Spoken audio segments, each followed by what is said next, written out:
I moved into the old Victorian manor a few weeks ago. I thought it would be a good place for a fresh start. I was trying to heal from a bad breakup. The first few nights were peaceful. I unpacked boxes and went through old blueprints of the house.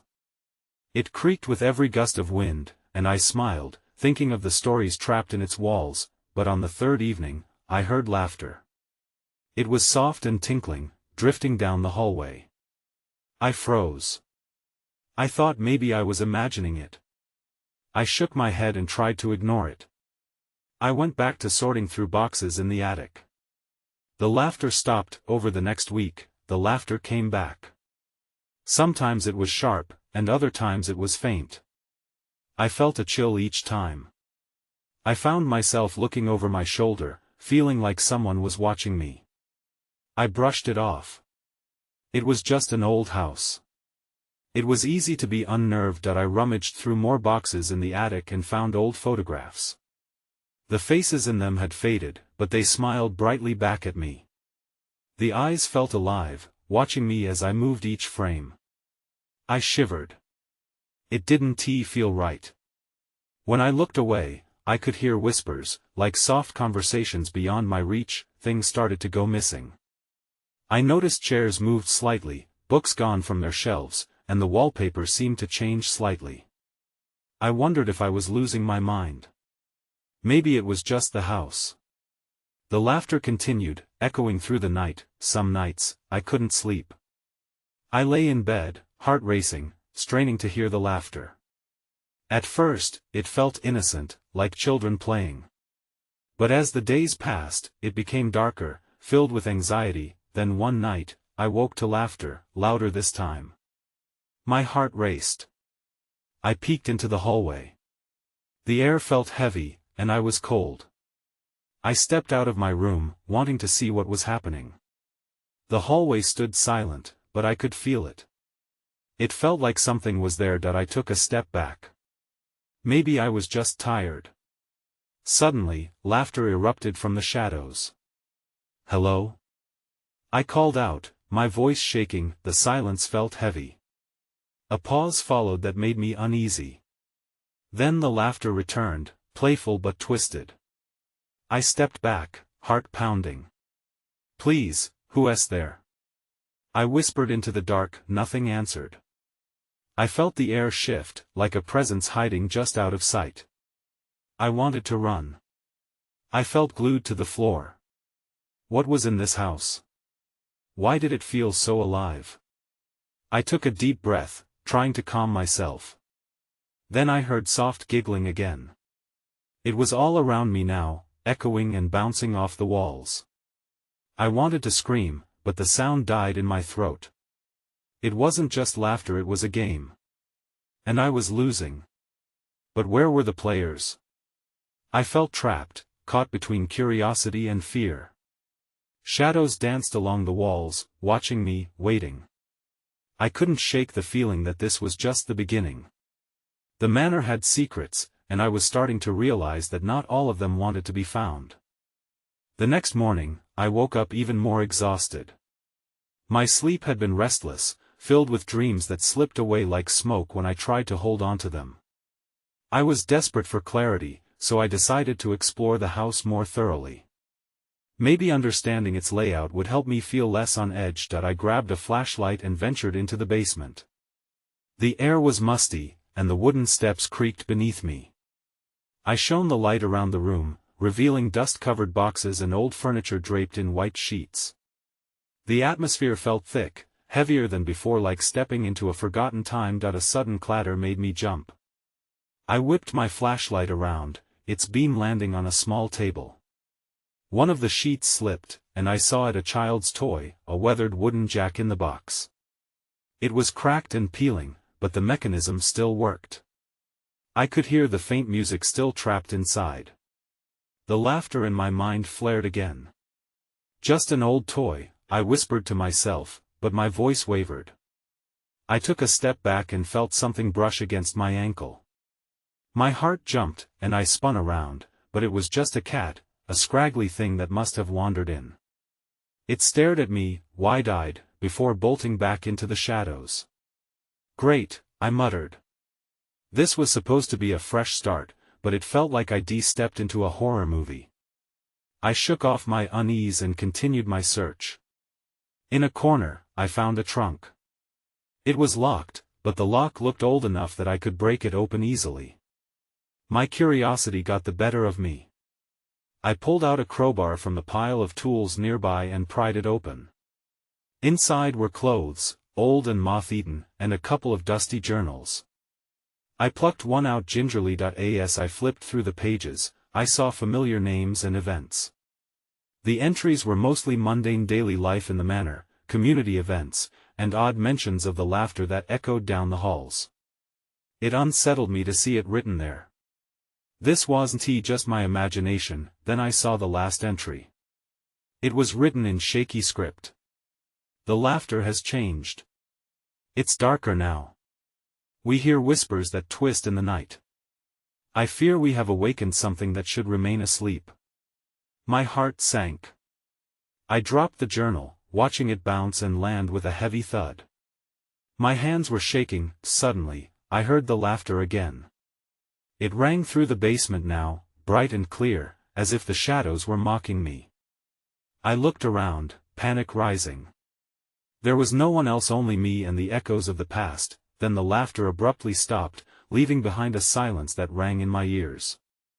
It was too quiet. I felt the urge to turn and run, but another sound crept into the stillness. A soft humming floated through the air, sweet yet sinister. It called to me, pulling my focus away from the trunk. I needed to know what was happening, who was there. Maybe the journals held more secrets, but all I could think about was that humming. It seemed to weave through the darkness, leading me somewhere deeper into the basement. Against my better judgment, I followed it. Every step felt charged with expectation. I reached for the doorknob that appeared at the end, feeling as if I was on the brink of discovering something monumental or disastrous. Then everything went dark. I stumbled. The sudden darkness engulfed me, and I could feel a chill settle over my skin. My heart pounded as I stood frozen. I strained my ears, searching for any sign of the humming, but it was gone, replaced by a heavy silence that threatened to crush me. "Hello?" I called out, my voice quivering. There was no response. Just the empty air suffocating my words. I considered turning back, but that whisper of curiosity pushed me forward. My fingers found the doorknob, cold and slick.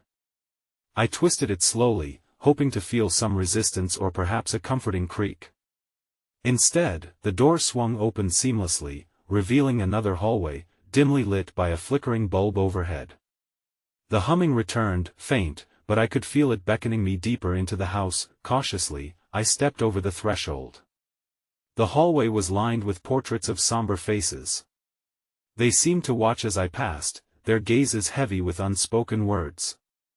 I flinched at one, an older man with deep-set eyes that felt alive, as though his gaze followed me with intent. I hurried past, brushing away the creeping sensation that accompanied each step. As I walked, the humming grew louder. I felt it vibrating in my chest, almost like a heartbeat. I wanted to turn back but pushed myself to move forward. Every inch felt like I was crossing some invisible boundary into the unknown. Finally, I found the source. It was a small room at the end of the hallway, door slightly ajar. Light spilled from inside, flickering like a campfire. I entered, slowing my breath as I took in the scene. The room was cluttered with old toys, dolls with cracked porcelain faces, and dusty books stacked haphazardly. In the center stood an ornate music box. Intricate carvings decorated its exterior, and the air was thick with an energy I couldn't quite decipher. The humming emanated from within. I approached it, curiosity overwhelming me. A small part of me whispered that I should leave, but the mesmerizing sound wrapped around me like a warm blanket. As my fingers brushed against the lid, memories flooded my mind, flashes of laughter, of forgotten joy turning into something sinister. "Stop!" I yelled at myself, pulling my hand back. I couldn't shake the sense that I was flirting with danger. What if this was the thing they had awakened? A voice broke through my thoughts, low and haunting. Play with us, I spun, adrenaline shooting through me. But the room was empty. Then I remembered the journals. Had they mentioned the music box? I scrambled to find any details amongst the stacks. My heart raced as I recalled the last entry, the words echoing in my mind. The laughter had changed. I could almost hear it lurking in the room, waiting for me to unleash whatever curse lingered here. That I found the journal and frantically flipped through the pages. That S when I saw it, another mention of the music box, buried in the text. It sings only for those willing to listen, but beware, for the laughter may not be what it seems. My breath caught in my throat. Just then, the music box lid sprang open on its own, the melody filling the air, a cheerful tune that twisted into a dark lullaby. Shadows coiled around my feet. Panic surged, and I stumbled back as the laughter returned, filling the space with a cacophony of echoes. And then, I felt them. Cold hands grasped my shoulders from behind. I gasped, spinning around with a surge of terror coursing through my veins. But the room was still eerily silent, as if the shadows that had gripped me had vanished just as quickly. My skin prickled, and I scanned every corner, my heart racing. What just happened? I felt the urge to flee, but my feet wouldn't cooperate. Then I noticed a movement in the corner of my vision. A shadow flickered against the wall, then disappeared. I blinked, trying to convince myself it was the dim lighting playing tricks, but doubt gnawed at me. Taking a breath, I stepped back, my eyes on the music box. The joyful melody continued, but now it felt tainted, as if mocking my fear. I could still feel the lingering chill of those unseen hands. They'd been real. I had to get out. I turned, but part of me was drawn back to the music box. Why did I feel such a connection? I fought the urge to explore its secrets further. I clutched the journal tightly, flipping through the pages to regain some sense of order. My hands trembled. I needed more information. Where had this music box come from? What had happened to those who played it? The pages described gatherings of children filled with laughter, until that laughter twisted into sobs and screams. The journal warned, their joy is a facade. The game leads to despair. A sudden wave of nausea crashed over me. I closed my eyes, hoping to erase the haunting echoes embedded in my mind. The memory of the laughter returned, both sweet and bitter, swirling like a ghost around me. Just as I opened my eyes, the music abruptly stopped, leaving an unsettling void that rang louder than the melody. That I darted back toward the door, but the hallway felt different now. The shadows deepened, almost alive, stretching towards me like fingers grasping to pull me back. I hesitated, recalling the journal's warning. Had I awakened something?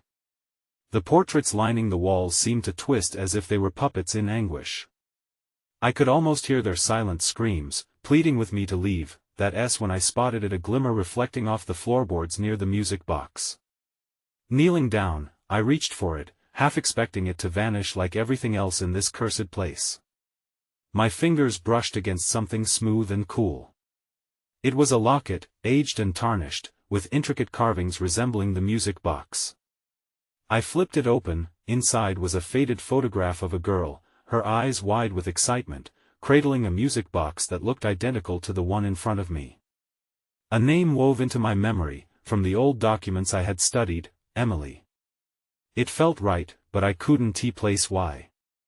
My breath caught again as the door behind me slammed shut, sealing me inside with the music box and the laughter that seemed to echo from all directions. A shaky voice whispered again, sharper than before, "Play with us." Suddenly, the outline of figures began to take shape in the flickering light. Ghostly children appeared, their faces twisted in playful grins that held a hint of malice. I stumbled to my feet, heart racing, desperate to break free from their otherworldly grasp. But their laughter filled my ears, drowning out my thoughts. Playground laughter that took on a darker tone. "Join us," it called, a chorus of voices swelling around me. I couldn't stay. With one last look at the music box, I realized I had to escape. This place had awakened something dreadful. I bolted for the door, heart pounding, lungs burning. My thoughts were consumed by a singular urgency: whatever had come alive in this room might soon catch up to me. I slammed into the door, banging my fists against it, but it wouldn't budge. Panic gripped me tighter. The laughter of the children bounced off the walls, each peal like a stone thrown into a still pond, sending ripples of dread coursing through me. "Let me out!" I shouted, my voice cracking. But they only laughed harder, and I stumbled back as the shadows around me flickered with a life of their own. The room felt smaller, as if the walls were closing in, and I pressed myself against the door, searching for any sign of weakness. The ghosts seemed to ripple, their forms shifting from playful to malevolent in an instant. I felt a chill on my neck, and I whirled around to see a girl, her face pale but eyes bright. "Don't you want to play?" she asked, tilting her head. For a second, she looked like the girl in the locket, but this one was distorted, her smile widening unnaturally. "No. I want to leave," I yelled, turning back to the door, my fists pummeling the wood harder. But the laughter grew louder. It seemed to seep into my skin, crawling under my flesh, binding me to this cursed place. That in a fit of desperation, I turned back to the music box. Maybe it held some power, maybe it could help me break whatever spell had been cast. I took a deep breath, forcing my heartbeat to slow, and approached it again. As I reached for it, the laughter faded for a moment, replaced by a whisper, "Play for us." I hesitated, but my fingers brushed its surface. It felt warm, almost inviting. Without thinking, I lifted the lid. The haunting melody began again, soft at first, then swelling into a cacophony that flooded the room. The children paused, their smiles fading into blank expressions. "What are you doing?" one of them whispered, anger flickering across her features. "You're not allowed to play." Suddenly, the room darkened again, shadows swallowing whatever light remained. I panicked, my instincts screaming at me to run, but the children moved closer, circling me, their laughter replaced by angry murmurings. "Don't you want to join us?" the girl continued, stepping forward, her hand reaching out. "You will play with us forever." It hit me then. The music box was not just a toy, it was a trap. The laughter, the shadows, they were part of the deal. I had stumbled into something far more sinister than I understood. The words from the journal echoed in my mind. "Their joy is a facade." As the children lunged, I yanked my hand away from the music box and turned back to the door. This was it. I had to break free. I slammed my shoulder into the door, feeling the wood splinter beneath the pressure. With a final, desperate push, the door gave way. I stumbled into the hallway, gasping for air, heart pounding. But a new sound chilled me to the bone. Who was running in the opposite direction? The shadows followed me out into the hall, more powerful, more determined. I had disrupted something sacred, and now I could hear their cries swelling behind me. "Come back. You belong with us." I sprinted down the corridor, the cold air biting at my skin. I could almost feel the fingers of the dark grasping at my shoulders. I didn't dare look back. With each step, I forced myself to think of escape, but questions swirled in my mind. Had I truly escaped? What bothered me more was that a new pulse of music echoed through the corridor. Was it my imagination, or could I hear it calling my name? I raced down the hall, my feet pounding against the creaky floorboards. The music grew louder, its rhythm twisting into an unsettling tune that echoed through the corridor. I didn't want to think about the children behind me or what they wanted. I just needed to get away. The house felt alive. A chill crawled up my spine as I glanced into dark doorways, the shadows flickering like candle flames. They seemed to dance, beckoning me closer. I shook my head, forcing myself to focus on the end of the corridor, where a faint light glimmered. Suddenly, my foot caught on something. I stumbled and fell, skin scraping against the hard wood. I cursed under my breath and pushed myself up, but time was slipping away. The laughter started again, this time echoing off the walls, sharper and more insistent. I blinked away the darkness that threatened to swallow me. At the end of the hall, I spotted an old window, its glass dirty but intact. Freedom. I sprinted towards it, a flicker of hope igniting in my chest. As I reached for the latch, I noticed something on the floor out of the corner of my eye, a reflection, glinting in the dim light. That I froze. It was a small, ornate key, half buried in dust. Confusion gripped me, but curiosity pulled me closer. I picked it up, feeling its cold metal against my palm.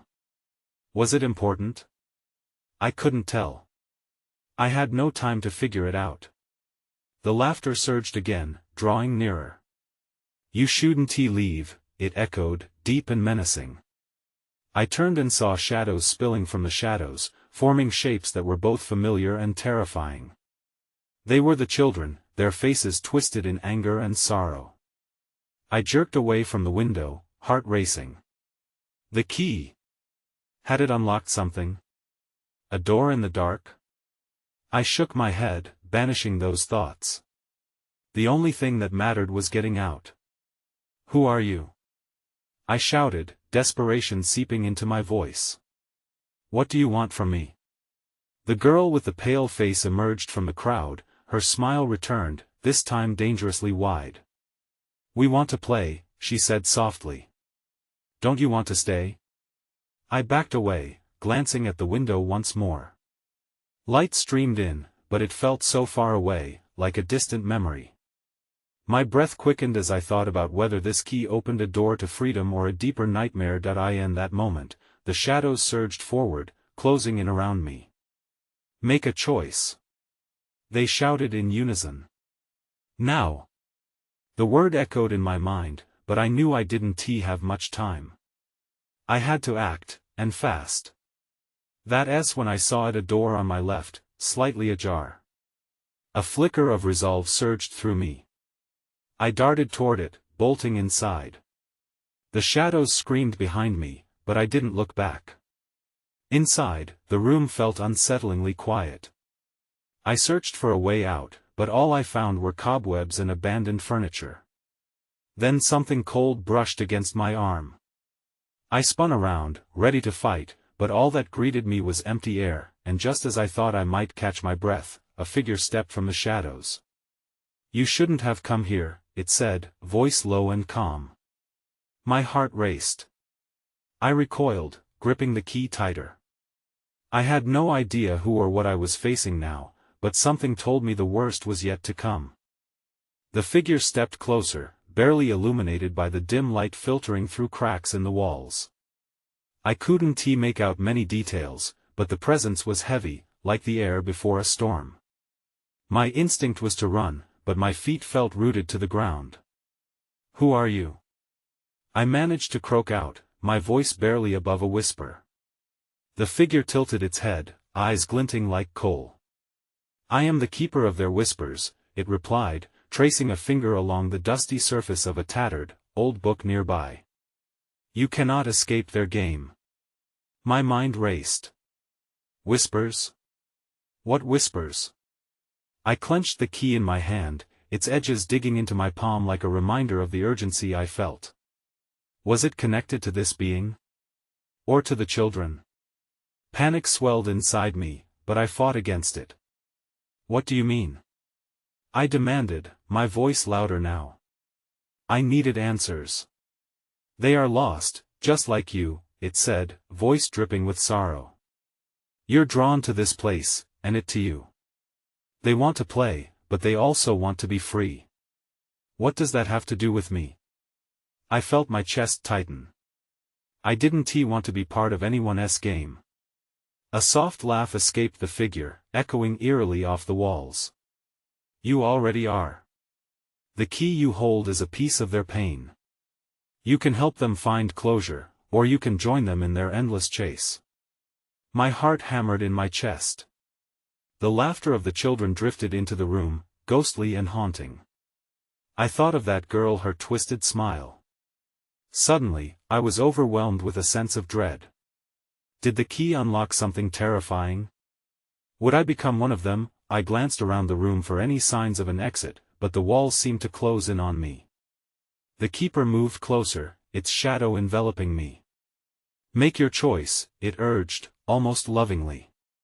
"Stay and embrace the eternal game, or seek the truth that lies beyond these walls." That's when I noticed something on the wall, a faint outline of a door hidden beneath layers of dust and cobwebs. Hope flickered inside me again, but I felt paralyzed.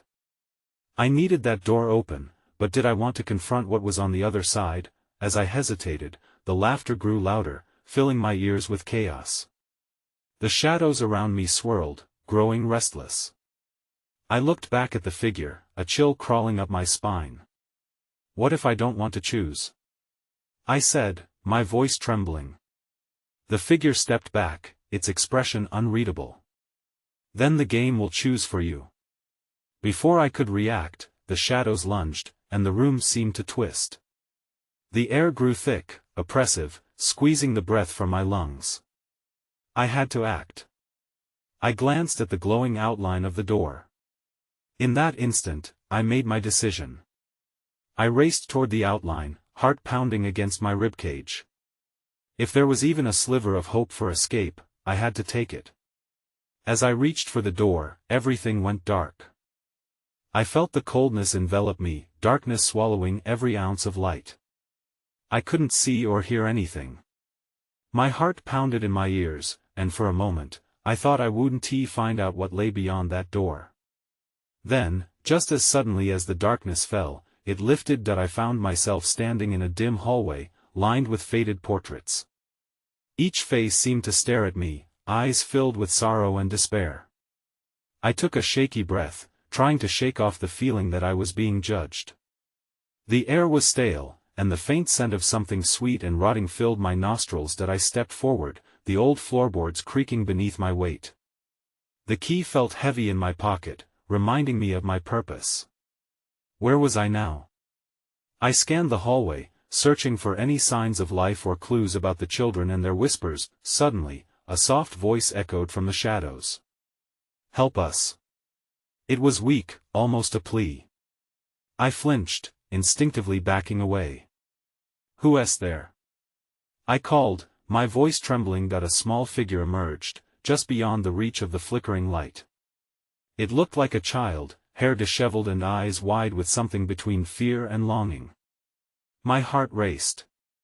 Was this one of the lost spirits? "Please," the child whispered, inching closer. "You have to let us out." "Out? Out of where?" I asked, feeling a mix of curiosity and dread. "What are you?" The child paused, shifting nervously. "We've been trapped here. Playing games no one wants to play. You're different. You have the key. The door. I had to unlock the door. What happens if I do? Will you be free?" A flicker of hope sparked in the child's eyes. "Yes. But it's not just the door you need. You need to understand the game first." The laughter from before echoed in my ears. I felt sick. "What do you mean? What's the game?" The child glanced over their shoulder, as if they heard something I couldn't see. "They're coming. If you don't hurry." The voice trailed off, and the child's expression turned grave. I needed answers, but the walls felt as if they were closing in again. The atmosphere grew heavier, filled with a tension that made my skin crawl. I felt the urge to run, but I couldn't leave the child behind. "What do I do?" I asked, panic slipping into my voice. The shadows flickered, growing dark and restless. An unnatural chill swept through the hall. "You have to find the music.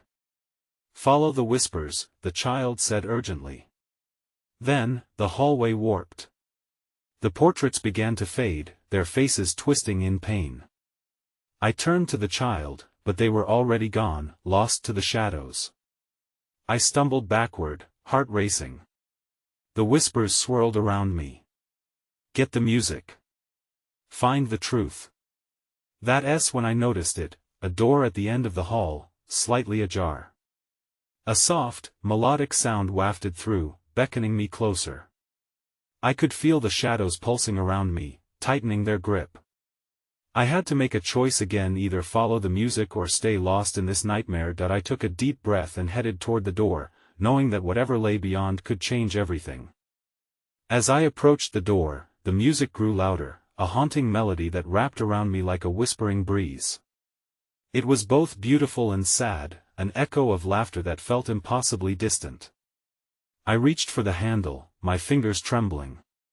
It felt cold, as if it had lived in the shadows for years, untouched and forgotten. I pushed the door open, and it creaked in protest.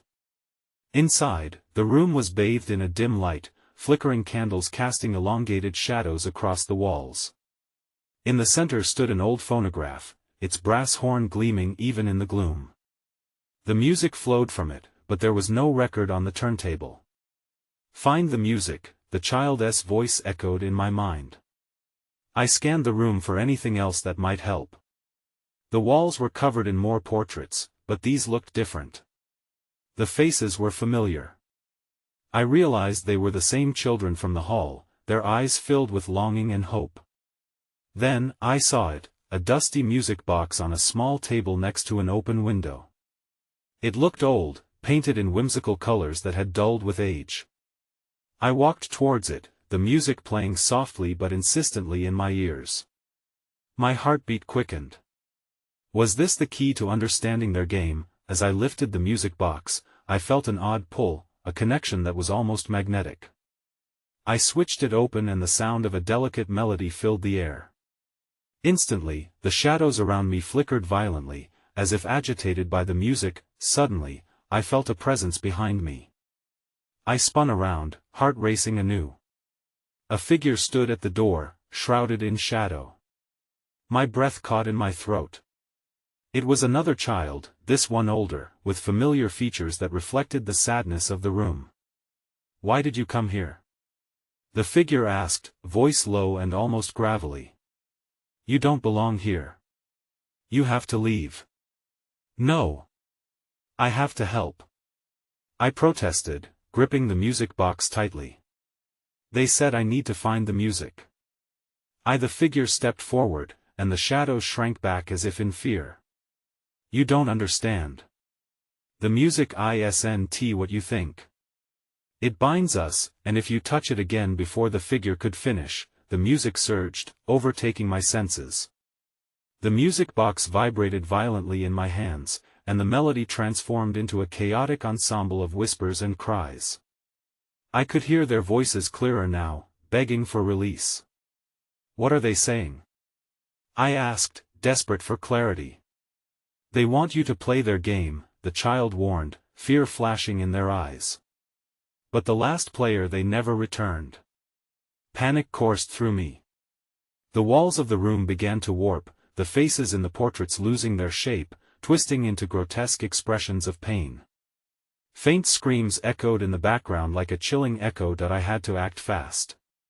Instinct told me to destroy the music box. But what if it was the only way to save the children? Then the shadows surged again, and the figure pressed their hand against my arm, urging me to let it go. "Don't let it take you," they whispered urgently. With a deep, ragged breath, I made my choice, knowing that my next action could seal my fate and theirs. I took a deep breath and slammed the music box onto the table with a force that sent a tremor through my body.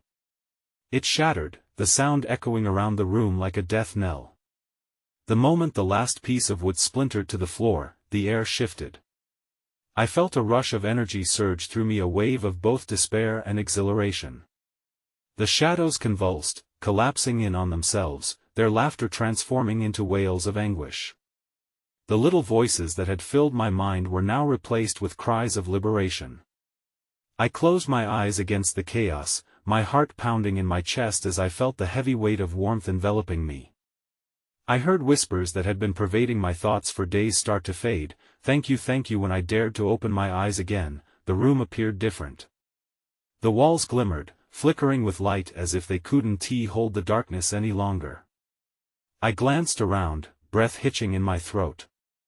The portraits of the children now radiated a soft glow, their faces freed from the malice that had once twisted them, smiles breaking through their former solemnity. Yet, even in their joy, I noticed an underlying sadness. In that moment of relief, I felt a tugging sensation in my chest, the memories of their laughter mingling with my own fears. Behind me, the older child stood solemnly. "You have helped them," they murmured, voice still heavy with the ghosts of the past. "But now the choice returns to you."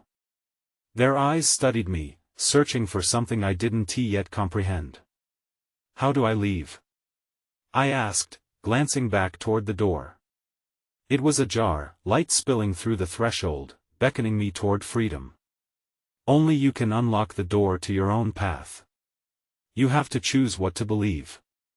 The shadows around us began to dissolve, but the weight of uncertainty hung heavily in the air.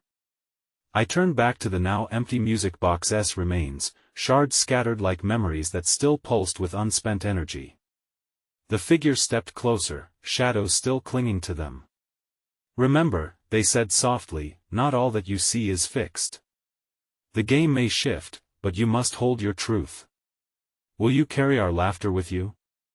Every fiber of my being wanted to flee, to break free of this haunted existence. However, I couldn't ignore the reality I had witnessed: the love, the joy, the sadness. "I want to help, but I can't stay. I can't." With a final glance at the child and the vanishing shadows, I pushed through the doorway. A burst of light enveloped me, lifting me off my feet. I felt as though I was floating, suspended between the worlds of laughter and despair. As consciousness returned, I gasped, heart pounding. I found myself outside the manor, breathless and disoriented, morning dew glistening on the grass. It was serene, yet the empty windows of the Victorian beckoned me, a silent reminder of the truths I had unearthed. I stumbled back, gripping the key still left in my pocket. Had anything changed? Had I really freed those spirits? Or were they merely waiting for another player to enter their game? The questions swirled in my mind, an endless loop of uncertainty. As I turned to leave, I could still hear distant whispers of laughter carried by the wind. I didn't know if I had truly escaped or if part of me remained intertwined with that haunted place.